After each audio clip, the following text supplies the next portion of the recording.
செல்வி அக்காவுக்கு பணம் கொடுக்கணுமேனு தான் நகையை கழட்டி கொண்டு போய் அடமானம் வைக்கிறதுக்காக போயிருக்காங்க.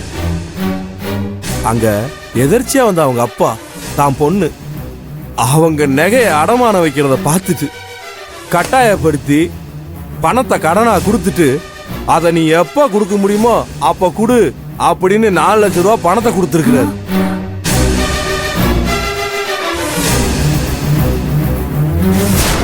இங்க வீட்டுல உள்ளவங்க எல்லாரும் அவர் பணத்தை வாங்கிக்க மாட்டேங்கன்னு தெரிஞ்சு அந்த உண்மையை யார்கிட்டையும் சொல்லக்கூடாதுன்னு செல்வி கிட்ட சத்தியம் வாங்கி இருக்கிறார். அந்த சத்தியத்தை காப்பாத்துறதுக்காகத்தான் நீங்க எல்லாரும் அவன் மேல போட்ட பழியெல்லாம் தாங்கிக்கிட்டு அமைதியா இருந்திருக்கிறாங்க. இதெல்லாம் தெரியாம நீங்க அவங்கள எல்லாரும் சேர்ந்துக்கிட்டு திருடின்னு பட்டம் கட்டி இருக்கீங்க.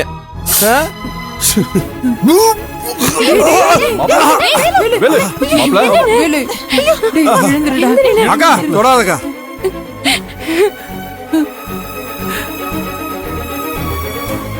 அடடடடா பரவாயில்லையே அண்ணி, உங்க தம்பி குடிச்சிருந்தாலும் பொண்டாட்டிய காப்பாத்துறதுக்காக எவ்வளவு தைரியமா ஒரு கதையை சொல்றாரு பாத்தீங்களா? கேக்குறவங்க கேனையா இருந்தா கேழ்வரகுல நெய் வழியுதுன்னு சொல்லுவாங்க. அப்படி இருக்கு இந்த கதை.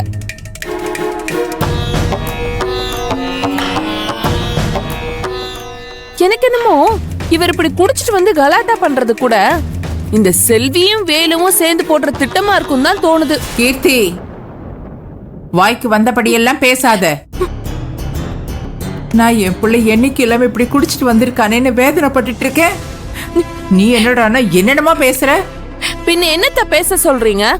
இவர் கோயிலுக்கு பொண்டாட்டி கூட்டிட்டு போவாரா? அங்க சத்தியம் பண்ணி இவகிட்ட மட்டும் அவ உண்மையை சொன்னாலாம். இதெல்லாம் என்ன நம்ப சொல்றீங்களா? இப்பவும் பாத்தீங்கல்ல, சார் நம்மளெல்லாம் நிக்க வச்சு கேள்வி கேட்டுட்டு இருப்பாராம். ஆனா பொண்டாட்டி அங்க நிம்மதியா தூங்கிட்டு இருப்பா. நம்ம தான் இங்க தூக்கத்தை முழிச்சிட்டு கஷ்டப்பட்டு நின்னுட்டு இருக்கோம்.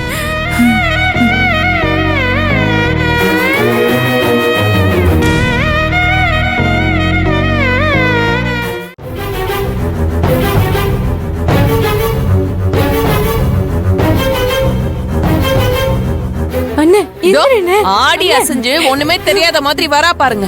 பாருங்க செல்வி. வேலு, வேலு, என்னத்த? வேலு, என்னாச்சு வேலு? வேலு பேசுங்க. என்னாச்சு வேலு? செல்வி வந்துட்டீங்களா? உட்காருங்க உட்காருங்க உட்காருங்க. பாத்தியா செல்வி, என் பிள்ளையோட நிலைமைய பாத்தியா? என்ன பண்ணிட்டு இருக்கான்னு. பொண்டாட்டி சரியா இருந்தா அவன் ஏன் இப்படி செய்ய போறான்? கொஞ்சமாவது பொறுப்புங்கிறது வேணும்.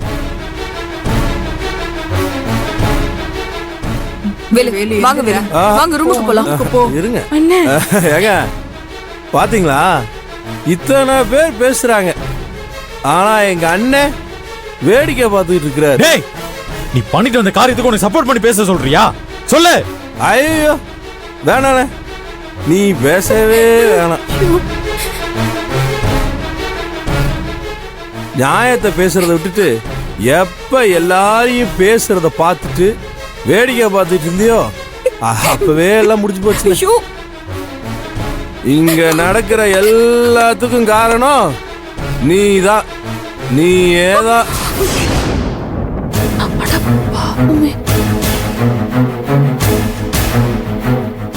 நீ ஒருத்த சரியா இருந்திருந்தா இந்த குடும்பம் பிரிஞ்சிருக்காது. இந்த குடும்பம் பிரிஞ்சு இருக்கிறதுக்கு காரணம் மொத்தமா நீதான். இன்னைக்கு நான் இப்படி குடிச்சிட்டு வந்ததுக்கான காரணமும் நீதானே.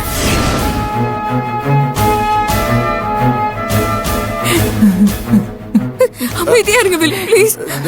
சொன்ன கேளுங்க. எழுந்திருங்க, வாங்க போலாம். சொன்ன கேளுங்க. ஒரு நிமிஷம் இருங்க. ஐயோ திரு, என்னால முடியலடா. அண்ணே, உனக்காக நான் என்னெல்லாம் பண்ணிருப்பேன், எல்லாத்தையும் விட்டு கொடுத்தனே. மிச்சம் மீதி போட்டுட்டு கொடுத்த பழைய சட்டையெல்லாம் நான் போட்டு வளர்ந்தனே. உன்னைத்தானே தெய்வம் நினைச்சு வாழ்ந்தேன், உன்னைத்தானே உலகம் நினைச்சு வாழ்ந்தேன். நீதான் வழிகாட்டுறவன்னு உன் கையை பிடிச்சு தானே நடந்த.